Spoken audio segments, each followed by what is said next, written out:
Hello friends, welcome to రాస్లాస్ kitchen. ఈరోజు మనం క్రిస్పీ స్వీట్ కార్న్ ఇంట్లో ఈజీగా ఎలా రెడీ చేయాలో చూద్దాం. ముందుగా స్వీట్ కార్న్ తీసుకొని వాటర్ వేసి అందులో కొద్దిగా సాల్ట్ వేసి ఒక 5 minutes బాయిల్ చేయాలి. కొద్దిగా అవి లైట్గా బాయిల్ అయితే సరిపోతుంది.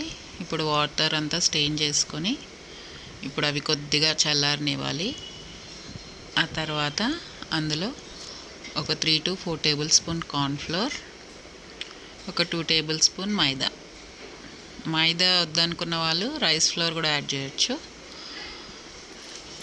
వేసుకొని అందులో ఒక 1 spoon కారం, పెప్పర్ పౌడర్, సాల్ట్ వేసి బాగా కలుపుకోవాలి. అవి ఎక్కువ అంటే వాటర్ ఏమి వేయొద్దండి, ఎందుకంటే అవి ఆల్రెడీ అందులో వాటర్ ఉంటుంది కాబట్టి మనం వాటిని డ్రైగానే కలుపుకోవాలి.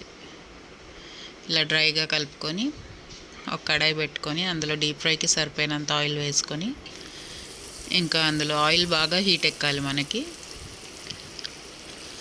ఆయిల్ హీట్ ఎక్కాక మనము అందులో స్వీట్ కార్న్ని వేసేయాలి.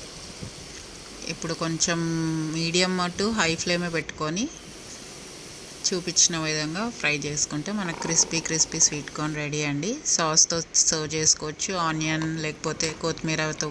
Thank you friends, thank you for watching.